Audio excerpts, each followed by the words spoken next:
Hey friends, welcome to the Ambrosetti Show, Let Her Out to Play. I'm Angie, your host, a teenage mom turned multi-six-figure earner, married to the same man for nearly 40 years. I'm a homeschooling mom of 7 and totally unqualified, at least on paper, but wildly called by God. Remember, He doesn't call the qualified, He qualifies the called. Here, we are going to talk about it all. Healing from the hard stuff, building a business with heart, raising a big family, walking in faith, and finally breaking free from the lies that said we weren't enough. So if you're ready to stop playing small, shake off the doubt and the shame, and step fully into who you were created to be, girl, you are in the right place. Let's go. Hey everyone, welcome again to the Angie Ambrosetti Show. I'm always so excited to welcome all of my special guests, and I'm super excited, of course, as always, to have my guest on today. Today, my guest is my very own youngest child. It's Ian Ambrosetti, and I am just so excited for you guys to hear from him today. I know a lot of you have been following his journey on many, many things. And so I'm excited to have him on here today. Welcome to the show today, Ian. Thank you. Are you excited to be here today? Yeah, this is my first time on like a podcast, so it's interesting. First time interview. Well, we've been talking about a few things the past week or two, just, kind of preparing him just to get him talking a little bit. And I just to be honest with you, Ian doesn't know a stranger. He just people get to know him wherever he goes, every room that he walks into. Remember that show? Was it Cheers? You want to go where everybody knows your name? That is who Ian is. Everywhere he goes, people want to know who he is, what he's about, and all that kind of thing. So, would you say that's the case, Ian? Yeah, pretty much. Pretty much so. I don't know if it's the amazing glasses that he always wears, or the crazy red hair, or whatever it is, but people always want to know who this kid with the red hair is. And so I'm sure that you guys are going to be interested to hear his story today. So here's the thing, guys. We are in the middle of a series that I'm doing on adoption. And for those of you who've been following along in the journey, you know that my husband and I have 7 children, 4 biological, and our youngest 3 children are adopted. And I've interviewed the other 2 boys that were adopted, and now we're down to the baby of the bunch. And so, Ian, we would love to hear from you. What has it been like, first of all, being in a big family, being number 7 in this big family? It's interesting. I think I'm a little bit spoiled because I'm the youngest. A little bit? Come on now. Come Yeah, on. maybe. It's cool. I mean, it's good that I get to see like the whole family, and since I'm the youngest, I kind of have like examples to like, what to do and what not to do, and it's I don't know, it's fun at the like Christmas parties and stuff like that because there's so many people, and I'm really thankful for that there's a lot. I have a big family, and we have a lot of people that I can just like talk to and Yeah. hang out with. Yeah. So, That's awesome. And so, for you guys who don't know, when Ian was only 7 years old, he became an uncle 3 times, like all in 1 year. From August to December, he got his first 2 nephews and his first niece. So, at the tender age of 7, he was an uncle. And now, how many times are you an uncle, Ian? I'm 17 now, and I'm an uncle 14 times. 14 times. So, just last night, like when you're going to hear this podcast, but just last night he met his 14th little, well, it was actually a niece. And so we have 7 boys, 7 girls in the grandkid bunch. And so at first, Ian was a little hesitant, like he didn't want to hold the baby. But then he's like, hey, she's awfully cute. Like, let me hold her. So what was that like, holding that little teeny tiny 7-pounder? It was cool. I said whenever I was like, I don't know if I'm gonna hold her because after the eighth or ninth one, it kind of gets a little not old, but it's kind of like, okay, I kind of know what to do. Yeah. So it was cool though. She's cute. Yeah. And guys, this is just real talk because we're just like I'm in one room, he's in another, and just hearing from him live basically is just real hard truth. And he is my youngest guest on the podcast to date. So yeah, Christmas, Thanksgiving, Easter, all those big holidays, birthday parties. It's crazy with 7 kids and then the in-laws and then all of the grandbabies and all that. So it's a lot of fun, especially Christmas time, right, Ian? Mm-hmm. Not only fun, but it can be a little bit crazy, right? Okay, guys, so we're going to go back to the day that Ian actually found out that he was adopted. And he was, I think we figured he was like 12 years old when he found out. And so, Ian, can you take us back to that day? What is it that you remember about how the day unfolded and what ended up happening? Well, I remember that we were building our house on the lake, and you guys were like, "Hey, you know, you want to go like tubing or something?" And I think you guys were like, "We have a surprise for you." And I was like, "Oh yeah," because we didn't have a dog, and I was like, "That's the one thing that we don't have." So that's what we're gonna get. Like, we're gonna get a dog. And so we get on the boat and everything, and we didn't, you guys, we were driving around for a little bit, and I don't think we were like tubing yet. I can't remember if we went somewhere to eat like on the We lake. did. We went to the restaurant on the Yeah. water and ate on the water. Yeah. So that was like a 20-minute drive, we're just chilling or whatever. And then on our way back, you guys like, slowed or you stopped the boat and you're like, we have something to tell you. And in my mind, I was like, oh, we're gonna get a dog. Like that was like the thing that I was like, that's what it is. And I don't think you guys were like, oh, you're adopted. Like, I don't think you said it like that. You kind of like told a story of like what happened, like, you know, but it was like you started with Braden and then you went to Elijah and then you went to me. But for some reason, I was like, oh, this is like, I'm not adopted, but they are. And Hmm. I'm just here because I don't know. For some reason, I thought that they were adopted and like, I was not Not. or something because you guys were like, and every time you would like tell the story, you would get a little bit closer. Like you were done with Braden's story of like, oh, we got a call and, we said yes. And then you went to Elijah. And then when you went to me, I was just like, it was like the plot twist. Like you never thought you were like, whoa, and it wasn't a bad thing. Like I wasn't like, oh no, I'm adopted. It was like, oh, that's cool.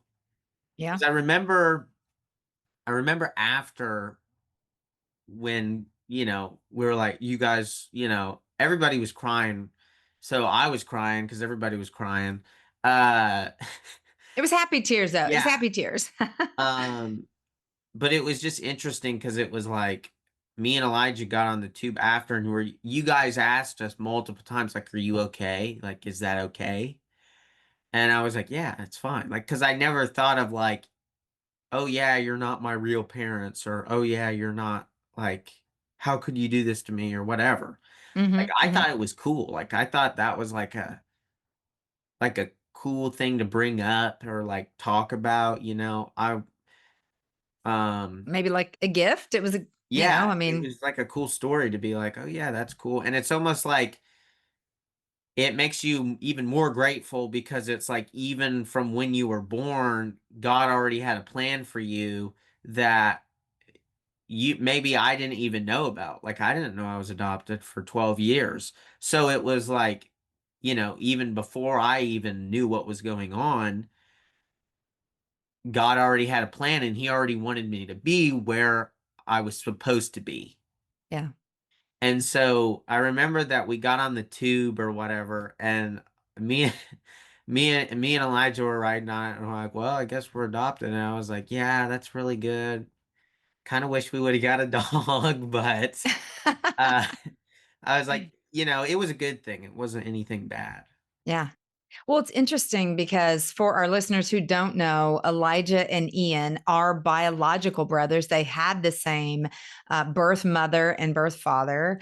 And so, and we actually told them that day. And it's interesting that you're saying this because as I interviewed Elijah a few weeks ago, um, I had not even remembered that we had actually taken you guys tubing after that. And he never mentioned. It's funny, what you remember and what you don't remember. And you've never even told me that until just this very moment. So when you start talking about things, you start to remember things more clearly. And yeah, I didn't even know that you guys had that conversation like, oh, well, like I have Yeah. heard stories in the past where people get really upset when they find out they're adopted. They feel like their parents have lied to them or some sort. And we honestly never felt that way. We always felt like we were protecting you guys because there was a reason that your birth mom placed you into, adoptive parents. And we have just always been so grateful that the Lord chose us to be those parents to you guys and that we were so willing. And, you just never know, what's going to happen. But I love that all three of you were in all the interviews, you all three have said, it wasn't any big deal. Like we were just like, oh yeah, so we're adopted. What's the big deal? Like we are the only parents that you have ever known. And I guess what is the definition of a parent? It's the one who loves you and cares for you and nurtures you. And whereas I didn't, grow you in my womb, I still was there the moment that you were born and brought you home into dad and I's care. And so yeah, I love that you had that perspective and you still do. And here's the thing, guys, don't feel bad for them because they did get a dog. It wasn't Yeah, we right did. then, but they did Took get a a couple dog. And years, so, but we got a dog. yeah, so that made everything all the better. Tell us a little bit, Ian, about what you have enjoyed about being homeschooled. Well, I feel more free. I get to do a lot more stuff.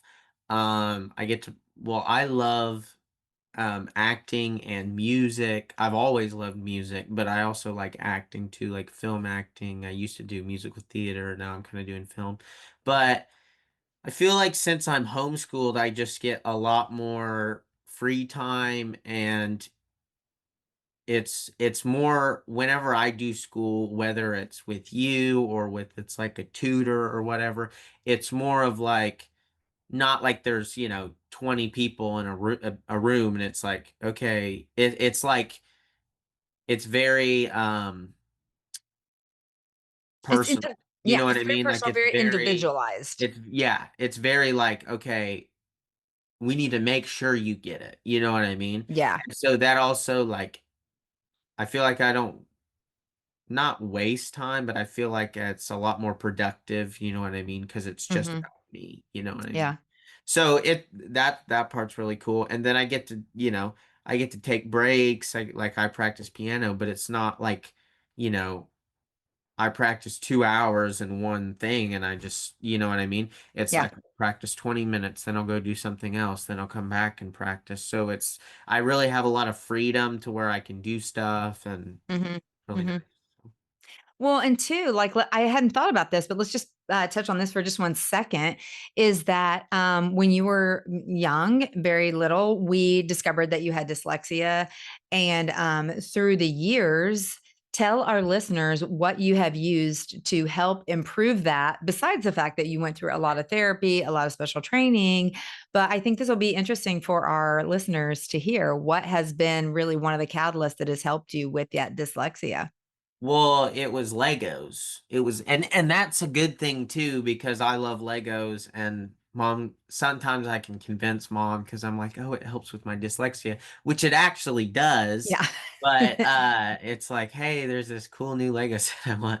Um so yeah, it's just building stuff. I used to take apart the things that you would build with like instructions and then I would just build whatever with them. Rebuild. Mhm. Now I mean I have a whole Lego city. My room is literally like there's the bed and then all the way around it there's Legos, so it's Mhm. pretty cool. Yeah. Well, so what we learned early on is the eye hand coordination, how that affects the brain is really helpful a lot of times for kids or even adults who have dyslexia. And so we took that to heart early on, and Ian's love for Legos grew, and it actually helped him really focus. He could be doing something with his hands, those little tiny Lego pieces, his eyes would have to focus in very clearly on them, and that would help him. He could even do that while he was listening to a lecture or something like that. So that's been really helpful over the years as well. Okay, two more things I want to ask you before we hop off the call today. But I would love to ask you, what would you say is that you're most passionate about right now? And tell us a few things without giving away any of your clues. What is it that you're doing that our listeners can be able to follow you along on your journey? Um, I'm trying to figure out how I can say this without being like too, give away Descriptive. too much. Um, well, I've been auditioning for things, and it's good that, I started singing when I was like 8 because I love Really music. younger, Yeah, like like, 3, oh, really. yeah. That's when I actually remember. I'm sure there was before that. Yeah. But I just love music so much because I remember, like, when we would get in the car, we would you would turn on that was, like, my favorite thing because that was before I had a phone or whatever where I could just play music. Mhm. And now it's like, if I don't usually like to just not do anything and listen to music. Like, I'll listen to music while I'm driving, or I'll run and listen to music, like put my headphones in and run. So it's really good that I can just like chill out and listen to music. Um, so I'm doing that, and then I'm also doing some film acting. I've gotten some going back to the being adopted.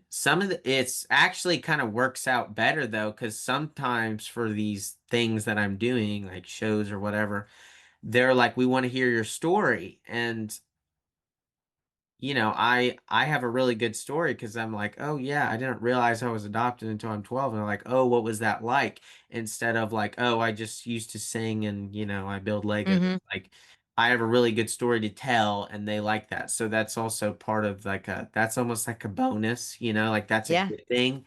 Yeah. So yeah, that's going pretty good. I don't know what else I Wha could say. That's okay. What is your favorite, so you sing, you play the piano, you do acting, you have a great stage And presence. it's interesting how one thing leads to another. It's always like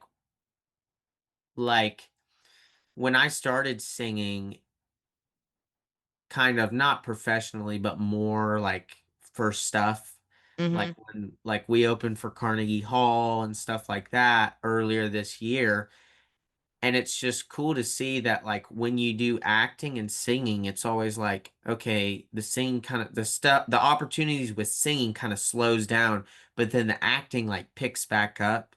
So it's really Mhm. cool to see how that kind of works. So I'm always doing something. I'm not just Yeah. like sitting at home, whether it's like I'm practicing now, but I have things that I'm doing that aren't here yet. You know what I mean? Like stuff that's going to happen. Mhm. So, it's Yeah. really cool to see how that kind of works out, and it's always like, one opportunity always gets bigger, you know what I mean? So, it's Yeah. like, I wanna be the best I can be at what I'm doing now, so then whenever I get to the later stuff, I Yeah. I can be ready, you know what I mean? Right. Right. That's awesome. Okay, so how would you feel about just singing us one quick line to like, Oh my goodness. oh, come on. You can do it, like, our listeners would be so excited. Like, just do the song that you sing that you do a cappella so well. Just like Um, one line. You got this. I mean, I guess I could do it. I don't okay, It's totally impromptu. You can do it. okay, there's this song I'm learning on the piano. It's a church song. It's called "Take Me Back." Um, I usually play and sing, but I guess I can sing a little bit of the melody. Okay, just give us like one verse, one version. Okay. Um, Okay, here you go. Take me back to the place that feels like home, to the people I can depend on, to the faith that's in my bones. Take me back to a preacher and a verse where they see me at my worst, to the love I had at first. Oh, I wanna go to church. Dude, that's awesome. Yay. So impromptu. I love it. Thank you for doing that so much. Okay. Yeah. One last question, as I promised, is that if you could tell your birth mom one thing, what would that be, sweetie? I think it would be I think I would thank her, first of all, for giving me life, but it's also like, if you really love something, it's hard for you to give it up. You know what I mean? And I think she really loved me. Um, and that's such a hard thing to do, especially, like, with a kid or, like, one of your kids. Like, it'd be like giving up one of your kids if you knew that that was the best thing to do. Yeah. So, I think I would thank her. Yeah. Well, I can promise you this, honey, that she did love you and she did love Elijah. And that is exactly why, one, she chose life for both of you. And two, she chose to place you in a home where someone could love you, take care of you, and give you the best life possible. And for whatever reason, she knew that that was not going to be the life she could provide for you.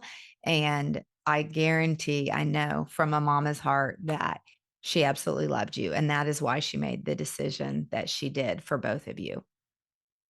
So I'm proud of you, honey. And for our listeners today, like I know you guys are just going to love, love, love this episode. And I'm going to put Ian's contact information below for his Instagram and his TikTok so you guys can follow him, follow the Yes, journey of please. what is ahead and just seeing. So thank you so much for being on the podcast today, Ian. I'm super excited. I love you and I'm super proud of you. Yeah, thank you for having me. All right. We'll talk to you soon, guys. Bye. That's it for today, friends. Thanks for tuning in with me today. I hope today's episode stirred your soul, sparked your faith, and reminded you that your story is far from over. Keep walking in freedom, keep showing up bold, and never forget, God doesn't call the qualified, He qualifies the called. Be sure to leave a review, subscribe, or share this podcast with a friend who needs to hear it as well. Until next time, keep letting her out to play because the world needs your fire.